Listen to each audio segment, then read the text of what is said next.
رب اشرح لي صدري ويسر لي أمري واحلل عقدة من لساني يفقهوا قولي بسم الله الرحمن الرحیم یسروا ولا تعسروا بشروا ولا تنفروا۔ آپ علیہ الصلوۃ والسلام کا فرمان ہے، لوگوں کے لیے آسانی پیدا کیجیے، لوگوں کو خوشخبری سنائیے، لوگوں کو تنگی سے نکالیے، لوگوں کے لیے راحت کا سبب بنیے۔ تو دنیا میں جو کامیاب لوگ ہوتے ہیں، جو کامیابی حاصل کرتے ہیں، تو ان میں ایک خوبی یہ ہوتی ہے کہ جب وہ مل جل کر کام کرتے ہیں، اپنی صلاحیتوں کا دوسروں کی صلاحیتوں کے ساتھ اشتراک کرتے ہیں، تو پھر وہ ایسا ماحول بناتے ہیں، وہ ایسے مواقع پیدا کرتے ہیں کہ دوسرے لوگوں کے لیے کام کرنا آسان ہو جاتا ہے، اور اس دائرے میں رہ کر ہر آدمی اپنی صلاحیت، اپنی استعداد، اپنے علم اور اپنے حاصل مواقع کے موافق کامیابی کی منازل طے کرتا ہے۔ تو انسان جب اپنی ذات کو تبدیل کر لے، اپنی ذات کو تسخیر کر لے، تو جب اس سے اگلا مرحلہ کہ کائنات کی تسخیر کے لیے نکلتا ہے، تو اس کو دوسرے لوگوں کی ضرورت پڑتی ہے۔ دوسرے لوگوں کے ساتھ مل کر کام کرنے سے وہ انقلاب، وہ تبدیلی، وہ معاشرہ میں کامیابی کے اسباب پیدا کرتا ہے۔ تو اس کے لیے اسلام نے اجتماعیت کے اوپر سب سے زیادہ زور دیا ہے۔ کسی اور دین یا مذہب میں اجتماعیت کے اوپر اس قدر زور نہیں دیا گیا جس قدر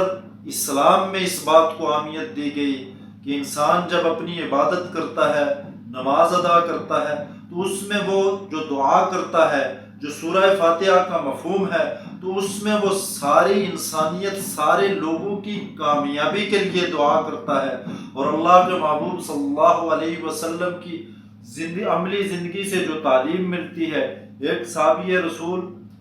سیغہ واحد متکلم اپنی ذات کے لیے دعا کر رہے تھے، اللہ کے محبوب صلی اللہ علیہ وسلم نے فرمایا کہ کیوں اللہ کی رحمت کو محدود کر رہے ہو؟ رب العالمین کی رحمت ساری کائنات کے لیے ہے، تو آپ ساری انسانیت، سارے لوگوں کے لیے دعا کیجئے۔ گویا کہ کامیابی وہی ہے کہ جو اجتماعی طور پر اس سے زیادہ لوگ فائدہ اٹھا سکیں۔ اب انسانی زندگی میں مختلف زاویہ نگاہ سے نظر دوڑائی جائے تو انسانی زندگی میں کامیابی کے لیے مختلف رویہ جات، مختلف عادات سامنے آتی ہیں۔ اب ان میں سے ایک یہ ہے کہ انسان صرف اپنی کامیابی ہی کو مد نظر رکھ کر محنت کرتا ہے، اسی کو بنیاد بنا کر آگے بڑھتا ہے، اور دوسرا یہ ہے کہ اس کی کامیابی، اس کا منشور، اس کا ویژن، اس کا نظریہ اتنا ہماگیر، ہمہ جہت، اتنا بڑا، اتنا واضح ہوتا ہے کہ وہ اس میں تمام لوگوں کو شریک کر کے ان کو بھی کامیاب کرتا ہے اور بذات خود بھی کامیابی کی منازل کو طے کرتا ہے۔ اور اسلام ہمیں اس بات کی سب سے زیادہ تعلیم دیتا ہے، اس کے اوپر انسان کو راغب کرتا ہے، انسان کو کھڑا کرتا ہے کہ انسان جب دوسرے انسان سے ملتا ہے تو اس میں وہ جب سلام کرتا ہے تو گویا کہ یہ دعا ہے، بتلا رہا ہے دوسرے سامنے والے کو کہ میرے دل میں تمہارے لیے صرف ہمدردی، خیر خواہی اور کامیابی ہی کا جذبہ ہے، میں یہ تمہارے حق میں چاہتا ہوں اور آپ سے بھی یہی توقع رکھتا ہوں۔ تو جب مختلف رویہ جات کو دیکھا جائے تو ان میں سے ایک رویہ یہ آتا ہے کہ جیت اور جیت، کہ انسان، یہ قدرتی فطری بات ہے کہ انسان زندگی میں صرف جیتنا چاہتا ہے، اس جیت کی وجہ سے وہ آگے بڑھنا چاہتا ہے۔ لیکن جو کامیاب لوگ ہوتے ہیں وہ دوسرے کو بنیاد بنا کر، وہ دوسرے کی صلاحیتوں کو استعمال کر کے خود بھی فائدہ اٹھاتے ہیں اور اس کے لیے بھی ایسے حالات پیدا کرتے ہیں، اس کے لیے بھی ایسے مواقع پیدا کرتے ہیں، اس ایسے زندگی میں فیصلہ کرتے ہیں کہ کامیابی تمام لوگوں کو حاصل ہو جائے، میں بذات خود کامیاب ہوں تو دوسرا جو میرے ساتھ ہے اس کے لیے بھی کامیابی حاصل کرنا، اس راستے کے اوپر چل کر اپنی منزل تک پہنچنا آسان ہو جائے۔ اور کامیابی کسی خاص شخص کے لیے نہیں ہے۔ رب العالمین نے یہ کائنات پیدا کی ہے اور اس میں اس قدر مواقع پیدا کیے ہوئے ہیں کہ ہر انسان جو بھی اس کائنات میں آئے اور ان مواقع کی تلاش میں چلے تو اپنے علم کے مطابق، اپنی محنت کے مطابق، اپنی صلاحیتوں کے مطابق اس کو یہ حق ہے کہ وہ ان سے فائدہ اٹھا کر کامیابی حاصل کرے۔ یہ پہلا رویہ ہوا، جیت اور جیت۔ اور اس کے ساتھ دوسرا رویہ جیت اور ہار، کہ بعض لوگ یہ کہتے ہیں کہ بھائی میں نے کامیابی حاصل کرنی ہے، ان کا مقصود یہ ہوتا ہے کہ میں نے جیتنا ہے، دوسرے کو وہ ہرانا چاہتے ہیں، دوسرے کو وہ شکست دیں گے۔ اب اپنی جیت کے لیے وہ ہر حربہ، ہر ہتھ کنڈا استعمال کریں گے، اپنی طاقت کو استعمال کریں گے، اپنے مال کو استعمال کریں گے، اپنے عہدہ کو استعمال کریں گے، اپنے اثر و رسوخ کو استعمال کریں گے۔ کیوں؟ ان کے نظریہ میں ان کا مقصود یہی ہے کہ میں نے جیتنا ہے، میں نے آگے بڑھنا ہے، میں نے ترقی کرنی ہے، میں نے ترقی کی منازل کو طے کرنا ہے، میں نے سے زیادہ اس دنیا میں اپنے لیے راحت کا سامان، اسباب پیدا کرنے ہیں۔ دوسرا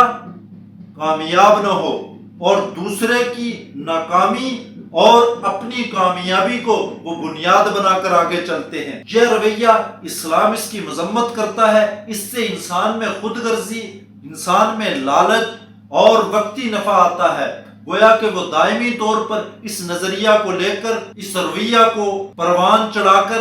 دائمی کامیابی حاصل نہیں کر سکتا۔ اس کے ساتھ ایک اور رویہ ہے جیت کا، کہ انسان صرف جیتنا چاہتا ہے، لیکن جب وہ جیتتا ہے اس کے اپنے اہداف ہوتے ہیں، اس کی اپنی منزل ہوتی ہے، انہی اہداف اور منزل کو وہ مد نظر رکھ کر اپنا تن من دن اس کے اوپر مصروف عمل ہو کر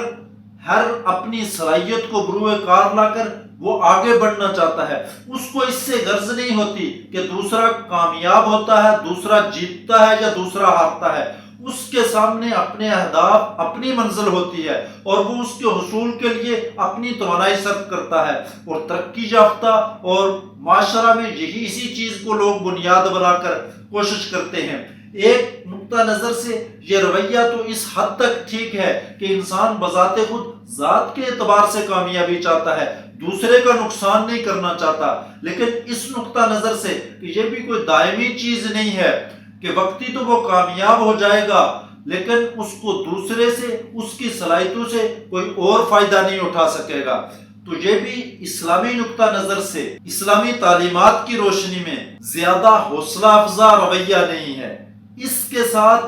ایک ہے ہار اور جیت، کہ انسان ہر صورت میں اس کے اندر ایسے احساسات، جذبات پروان چڑھ جاتے ہیں کہ وہ ہر بات کے اوپر سمجھوتا کر لیتا ہے۔ وہ تھوڑا سا اس کو مسئلہ سامنے آئے تو وہ ہار مان لیتا ہے۔ گویا کہ یہ ایک ایسی صفت ہے کہ جس کے ذریعے انسان نفسیاتی مریض بن جاتا ہے۔ اس میں کوئی اس کے اپنے احساسات، اس کے جذبات نہیں ہوتے، اس کی اپنی کوئی صلاحیت ایسی نہیں ہوتی کہ جس کی وجہ سے وہ ترقی کر سکے۔ کیوں؟ اس کو ذرا سی بھی مشکل زندگی میں آئے گی وہ ہار مان لے گا، وہ بیٹھ جائے گا، وہ کہے گا کہ دوسرا جیت جائے۔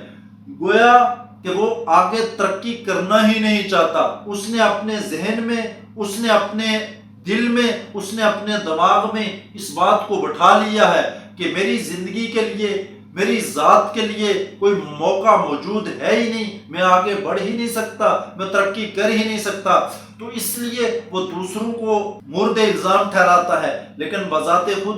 آگے بڑھنے کے لیے جدوجہد نہیں کرتا۔ اور اس کے ساتھ ایک اور نظریہ ہار، کہ یہ وہ نظریہ ہے، یہ ان لوگوں میں پایا جاتا ہے جب دو لوگ ایسے، یا دو فریق،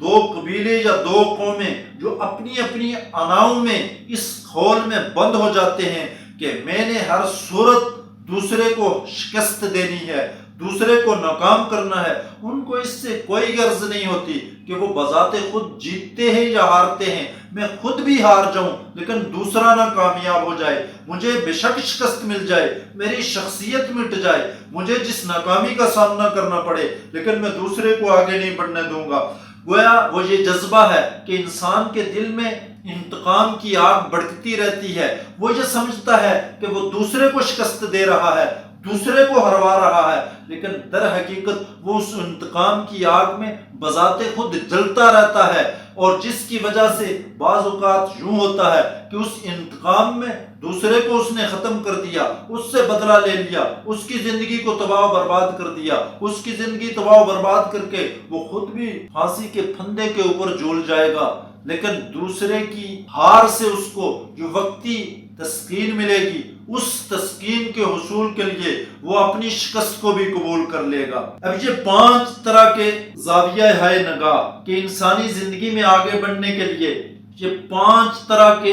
نقطۂ نظر سامنے آ گئے کہ ایک انسان صرف اس کے سامنے جیت اور جیت. پہلا یہ ہے کہ جیتنا اور لوگوں کو جیتنے دینا، دوسرا یہ ہے کہ جیتنا اور ہارنا، تیسرا یہ ہے کہ اپنی جیت وہ چاہتا ہے، چوتھا یہ ہے کہ وہ ہمیشہ ہار اور جیت میں ہار کو پسند کرتا ہے، پانچواں یہ ہے کہ صرف اس کا مقصود دوسرے کو شکست ہروانا اور ہروانا، کہ دوسرے کو شکست دینا، دوسرے کو ناکام کرنا ہوتا ہے. اب ان مختلف نقطۂ نظر میں انسان کون سا رویہ اختیار کرے، کون سی قدر کو اپنائے، کون سے اصول کو اپنی زندگی کا لازمی جز بنا لے، کیونکہ حالات اور واقعات مواقع تبدیل ہوتے رہتے ہیں. ہمیشہ ایک ہی بات کو بنیاد بنا کر وہ کامیابی حاصل نہیں کر سکتا. کیوں کہ جب حالات اور مواقع تبدیل ہوں گے تو اس اعتبار سے اس کو مختلف نقطۂ نظر کو بنیاد بنا کر آگے بڑھنا ہوگا. کیونکہ جب 2 ٹیمیں آپس میں کھیلیں گی تو ہمیشہ کیا ہوگا، ایک جیتے گی یا دوسری کو شکست ہوگی. 2 کمپنیاں جب مقابل میں آئیں گی تو ایک کمپنی یقینی بات ہے آگے بڑھے گی، لیکن یہ استثنائی صورتیں ہیں. لیکن جب ہماگیر کامیابی چاہیے، دوسرے کی صلاحیتوں کو اپنے ساتھ ملایا جائے، دوسرے کی صلاحیتوں کے اوپر بھی انحصار کیا جائے، ان کو بھی ترقی کے مواقع دیے جائیں، ان کی زندگی کے لیے بھی آسانی پیدا کی جائے، ان کو بھی کامیابی کی صورت میں آگے بڑھتے ہوئے دیکھ کر انسان خوش ہو، تو پھر سب سے جو کامیاب رویہ، سب سے جو کامیاب عادت ہے وہ یہی ہے کہ انسان جیتنا اور جیتنے دینا اس اصول کو زندگی میں اپنا لے. اور اسلامی تعلیمات اسی بات کی تلقین کر رہی ہیں، اسی بات کے اوپر رہنمائی کر رہی ہے. نبی علیہ الصلوۃ والسلام نے فرمایا وہ شخص مومن ہو ہی نہیں سکتا کہ جو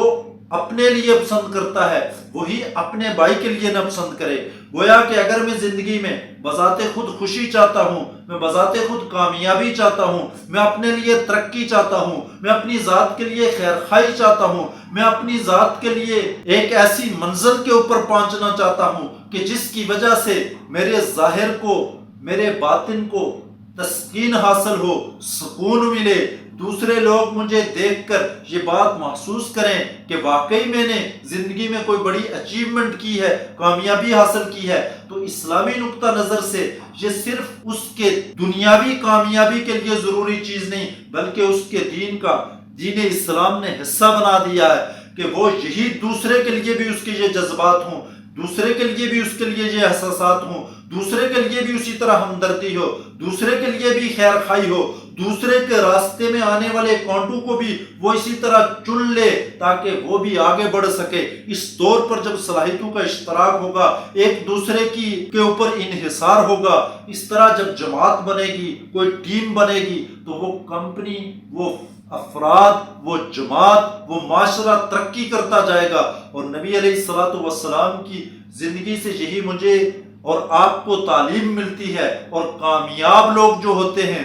ان میں جو مشترک عادات ہوتی ہیں ان میں بھی یہی چیز پائی جاتی ہے. اللہ کے نبی علیہ الصلوۃ والسلام جب کعبہ کی تعمیر ہو رہی تھی، حجر اسود کی تنصیب کا وقت آیا تو آپس میں اختلاف ہو گیا، کہا کہ کون اس کو نصب کرے گا. تو یہ اس بات کے اوپر فیصلہ ہوا کہ کل جو بیت اللہ میں پہلے داخل ہوگا، جو وہ فیصلہ کرے گا سب اس کو منظور کر لیں گے. اب جب نبی آنے والے دن اللہ کے محبوب صلی اللہ علیہ وسلم داخل ہوئے، اب انہوں نے ایسا فیصلہ کیا